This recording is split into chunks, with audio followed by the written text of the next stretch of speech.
Someone in the comment section asked, and well, first, thank you for asking that question, but the question was, what's the benefit of essentially having an upward climb, meaning, in my interpretation, trying to improve myself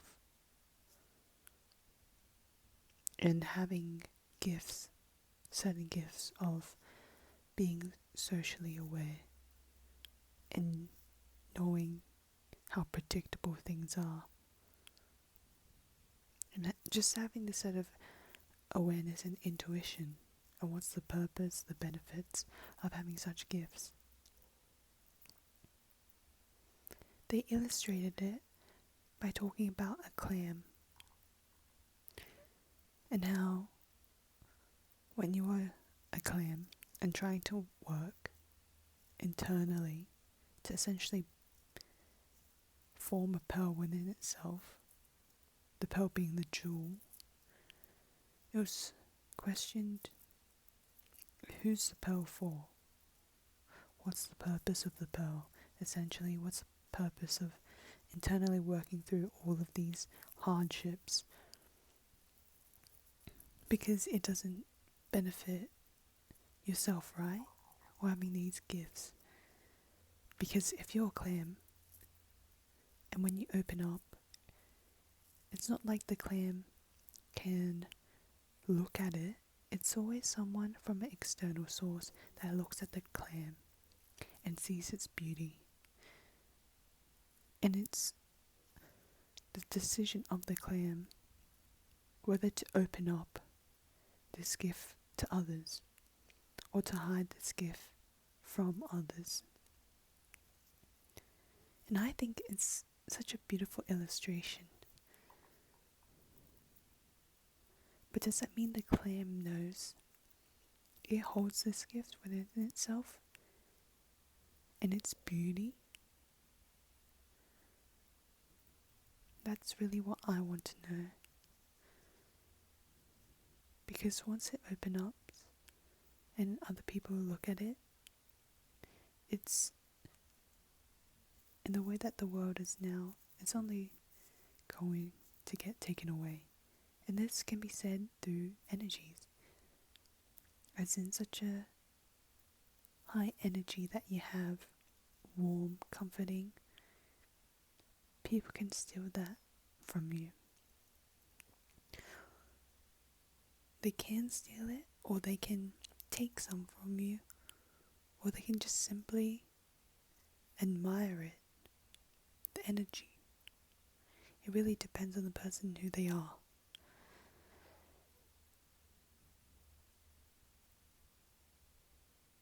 So again, what's the purpose of trying to improve yourself when in reality you just might let other people take advantage around you, or just work in benefit of the people around you? And I agree with that when you improve to a certain level, you're only going to be surrounded by people who are just not on the level yet.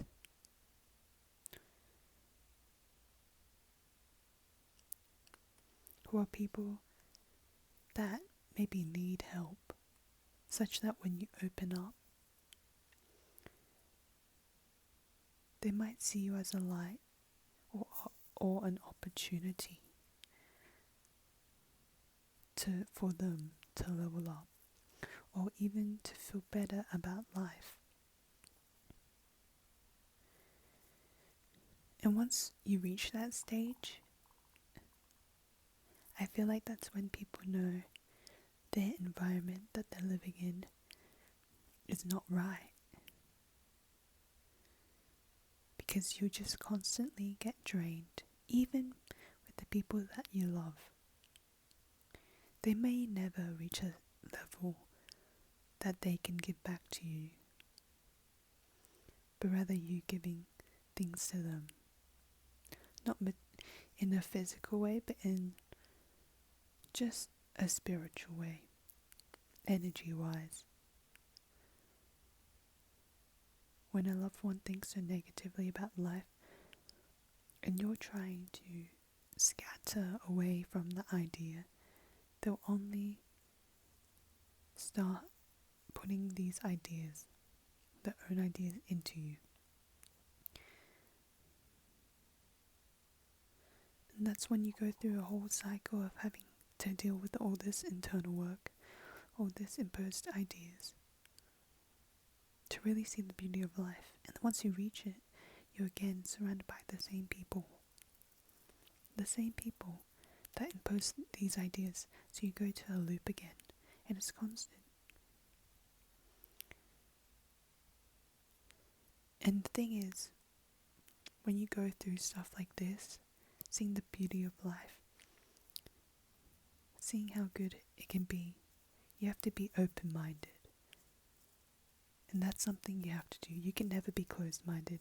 You can't be closed-minded and happy. I just don't think it can happen. Like, it will work for a period of time.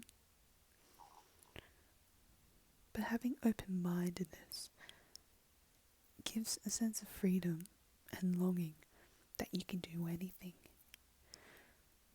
So when I think about it, I know people will say, why don't you just try and cut them off, close them off? But it's simply not possible to just block the ideas that they have. Because with anything, you have to have a balance.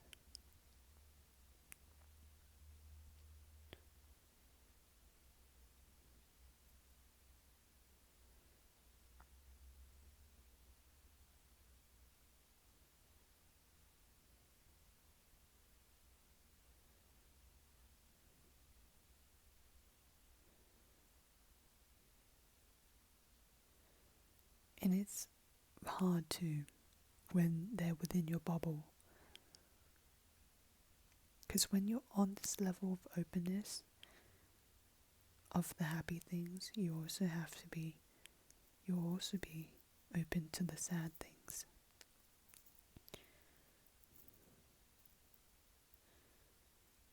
It can't simply be you're open to the happy things and you're closed to the sad things. That's just not possible, because when you close off to the sad things, that just builds up internally. You can close it off, but closing off, there's never such thing as closing off.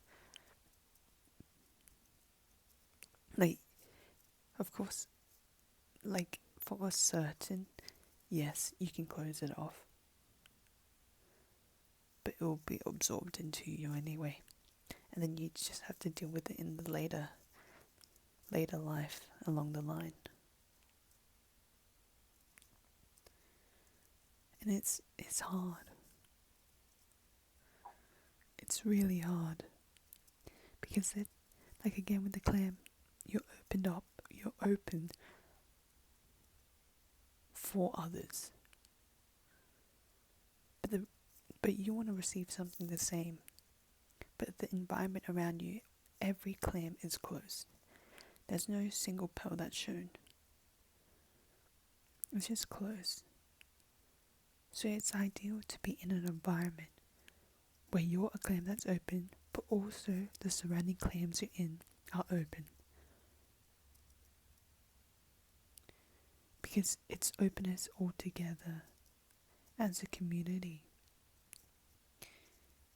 That you can give the gifts that you have to others, and others can do the same for you.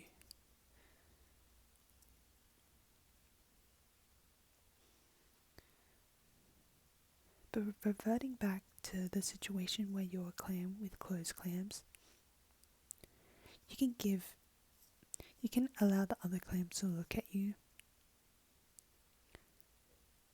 and this, in some sort of way, allows other clams to see, oh, maybe I should do that too. And you open up others as well. And then you create a flourishing environment where where you don't necessarily benefit yourself at first, but the end line of it, you get to be in a community that you love and feel welcomed.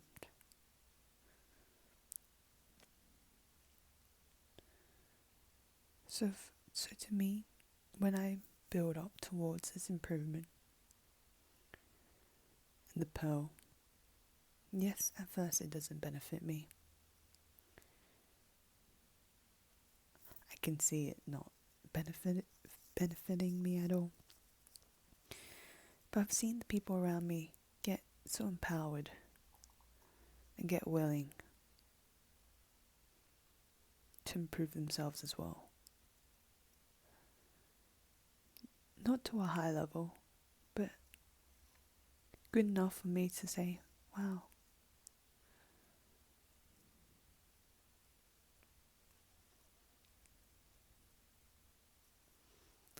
Just wow. But again, it really takes time to find the people that you want to meet, but that has to come with openness. And it's hard to be surrounded with people who are closed off. That may open soon later in life, or may never open. And that's just the reality of it. At this point, it's just a waiting game of trying to go somewhere, trying to move. And especially in this economy, that's pretty difficult. But going out, just being open to a different environment, that's all what people need. And that's what I need. And yes, when I work towards myself internally, everything in my surroundings is much more sensitive. Because like I said, I want to be open. I want to be open to the positive attributes, but that comes with being open to the negative attributes and being sensitive towards it. That's in my terms. Everything gets heightened. But only then, when it gets heightened, you really question every single thing that I used to consider as normal, that, it's really not normal. And like when I go outside and meet other people, they allow me to see what more there is than what's limited in my mind. Of course, I knew that life is limitless. You can do anything you want. But never having seen it or get new ideas of what it can be, I'm limited on what's online or what people just talk about. Such as, in the past, I just thought, I'll just move out. But I'll still stay in the same city. To me, I didn't think traveling was an idea. Like, everything is limitless, but I didn't consider it. Because that's how limited I am by the thoughts of people around me. Everything is limitless until you get asked if you could do anything. If you had everything, what would you do? If you had every single thing, what would you do? You had everything you wanted. See, when you get asked that question, to me, I don't know what to say. Because I have everything, right?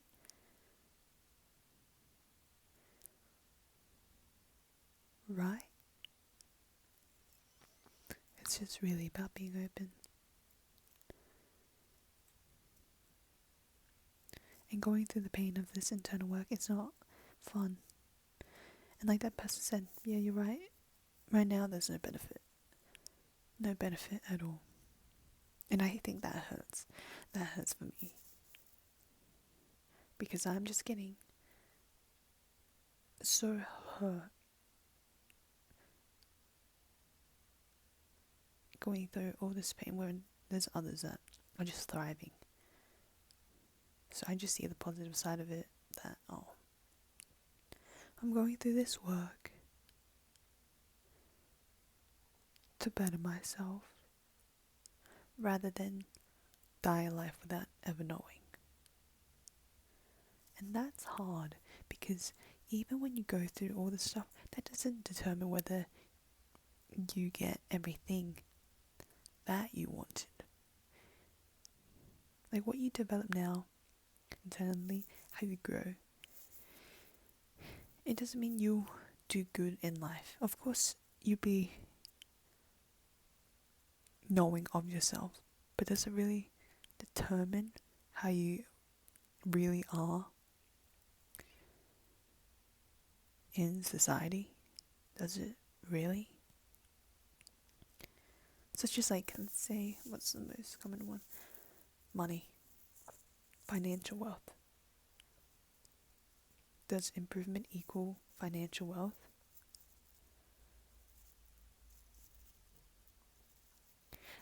Like, it's surprising because there's a lot of rich people that I see, but they haven't necessarily done all the internal work. And rather, they're just more passionate, enthusiastic about a certain topic, that their hard work in pushing something makes them rich because it's their passion.